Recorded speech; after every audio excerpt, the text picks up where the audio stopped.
right, we are going to talk about the Greco Persian Wars.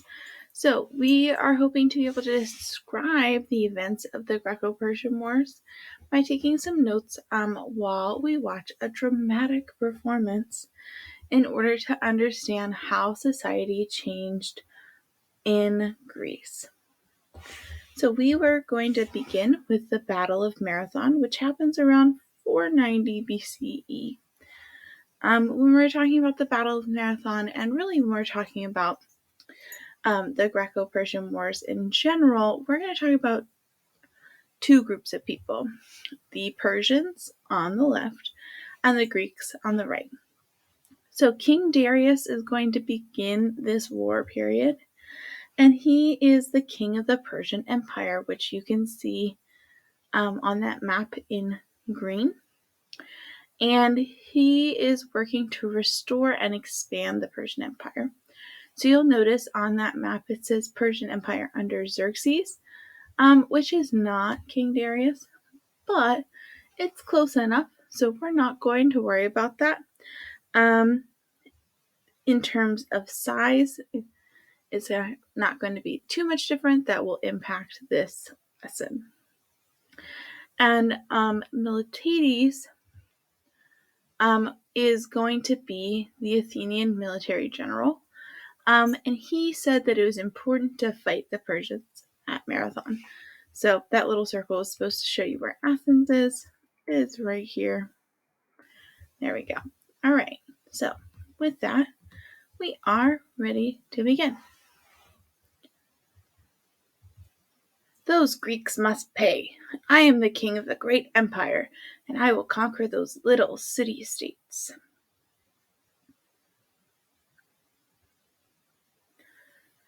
An angry Persian king commands. The Greeks give in to his demands.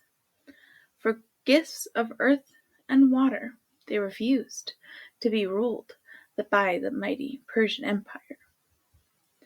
All right, so let's go ahead and look at the words just shared by King Darius and the Greek chorus. So the first thing King Darius says is those Greeks must pay, and he calls them little city-states. So I want you to think about in your head what might have happened that would make King Darius so mad. And then for that blue part, why do you think it is gifts of earth and water? And what does it mean that they refused? And why does it follow up to be ruled? Okay, so let's give you some context. So Miltiades, again, we're going to be talking about Athens. That's why that circle's there. It'll be back. It'll make more sense in a second. So again, King Darius, this is the map. We're working to form up a bigger place. But what I didn't tell you before is that right here in 499, so 9 years before this fight, there was the Ionian Rebellion. So this city-state right here is going to rebel against Persia. Well, you know it's Persia because it's green. Okay, so they're going to rebel against Persia and basically say, nah, we're not part of you anymore, even though they were part of them for 50 years before that. Then Athens is going to try to help them out. That's why Miltiades is circled, because he is going to be a military leader for Athens. Athens going to come in, they're going to be like, Ionia, we got you. We're going to get you to the place where you could win this. And then they did, and then they left, and then the Ionians lost the battle.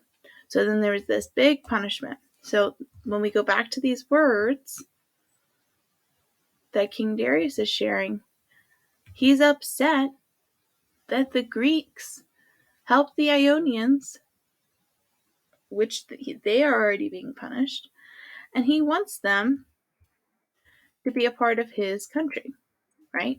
So they have to pay because they tried to help his people overthrow him, and then he wants to conquer the city-states, so they're part of his empire. So if we go to this phrase, for gifts of earth and water, they refused. So King Darius would have said, give me gifts of earth and water from your country or from your city-state, and then that's like kind of symbolic of surrendering to me so that I now own those pieces. But they're refusing to be ruled. So they didn't give those gifts. So now King Darius is upset.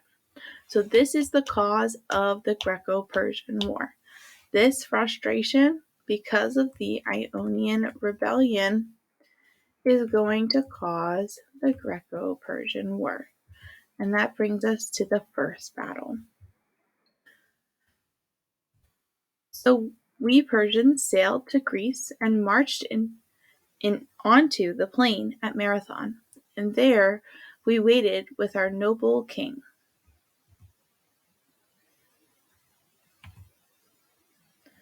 The Athenian general Miltiades,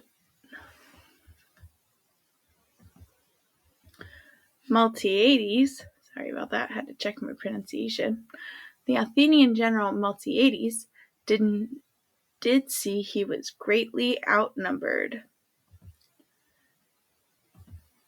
I have persuaded the other Greek commanders to fight the Persians here at Marathon, but where are they? Brave runner, go as fast as you can to Sparta and ask for help. I will run all day and night to get the help you seek.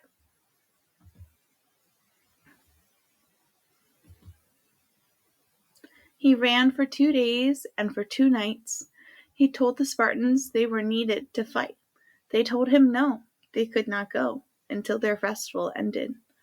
Oh, what will Miltiades do? All right, so here are some extra notes about the Battle of Marathon. Even though the Spartans never came to help the Athenians out, they were still able to win the battle. Now, historians have 2 theories as to why. The first is better weapons, and the second is a better strategy. So you can see here that the way they blocked off the Persians, so the Greek people are the blue, they're going to go from that straight curve to a center around them, kind of surrounding the Persians. And this is, in theory, a better strategy to win the war. And this is where that famous run, the marathon race, gets its name. And then now we're going to talk about the Battle of Thermopylae. So again, we have King Darius, but King Darius is going to die, and his son, King Xerxes, is going to come to power. So I, King Xerxes of Persia, am here heir to the noble Darius. I will finish what he did not. Greece will be mine. A huge army Xerxes did organize to claim Greece as his prize. From Asia to Europe, the Persians marched, then west and then south. The Persians marched, attacking all in their path.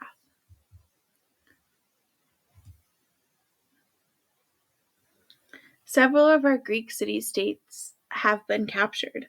I, King Leonidas of Sparta, will use my great army to fight the Persians. The Spartans could not fight alone, for the Persians attacked by land and by sea.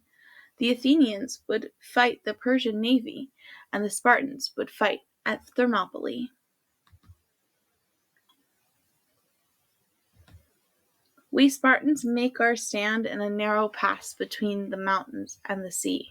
With only thousands of soldiers to their hundreds of thousands, we will stop those Persians. However, it will not be for long.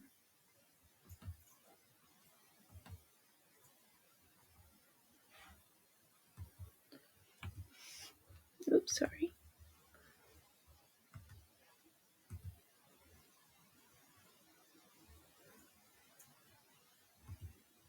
What does this mean? What will he do? Is he a brave servant of Sparta or a traitorous fool?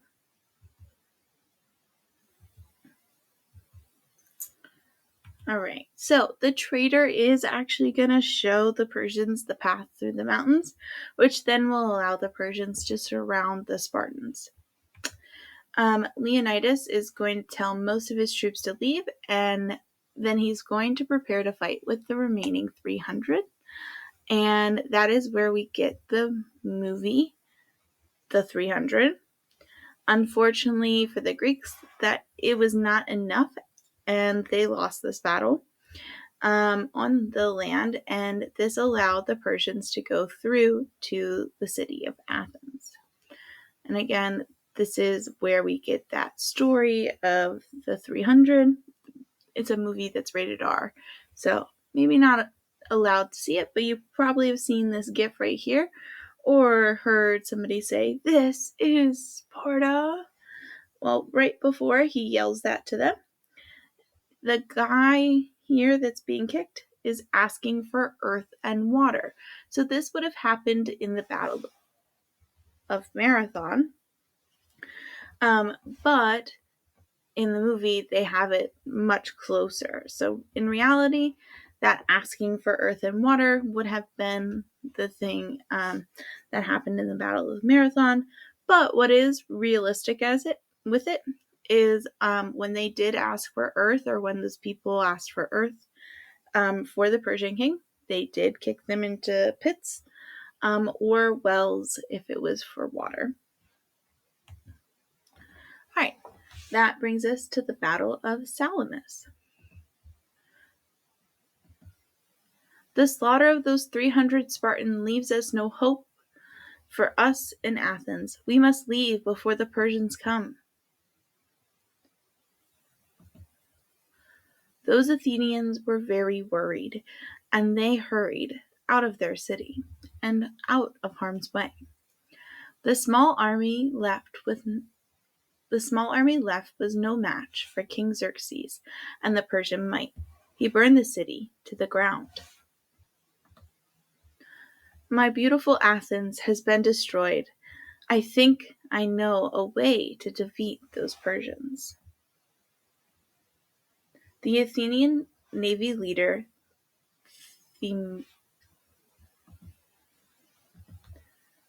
just checking my pronunciation again. Themistocles had an idea. If he set a trap with a clever trick, maybe he could stop those Persian ships. We will have a better chance to defeat the Persian navy if we can fight them in the narrow channels between the islands and the mainland. We just need to lure Xerxes in. I have sent my loyal servant to set the trap. So, Themistocles wants to join us? Yes, if you follow the Greek ships towards Salamis and attack them now, half of the Greek sailors will surrender. Does Xerxes believe? Will he leave and follow the Greeks into a channel where he will be trapped?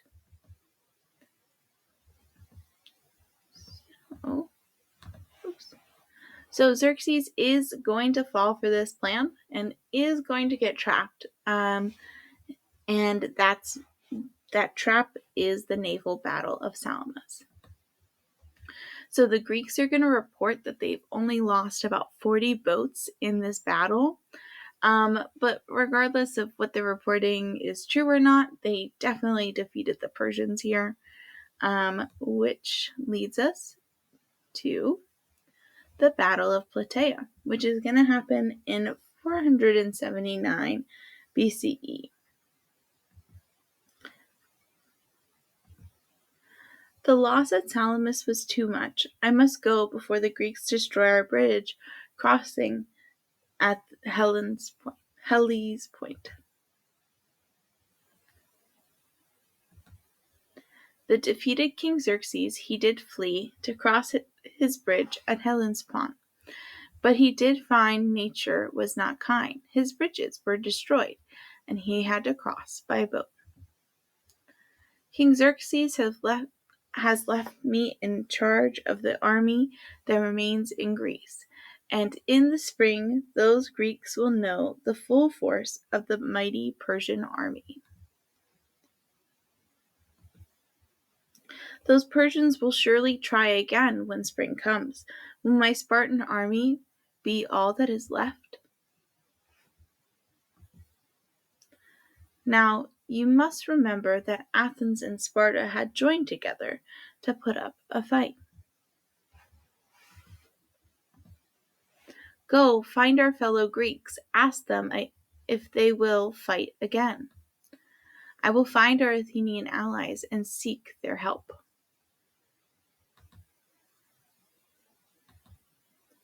What hope is there with Athens destroyed?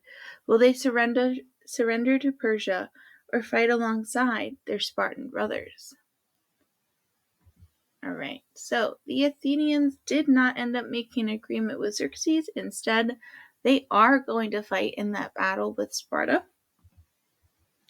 This battle will end the war with Greece, and that will make them the victors of this war over Persia. And Persia is not going to try to invade them again during their history. And that is the end of the Greco Persian War. Please ask for help if you didn't understand anything.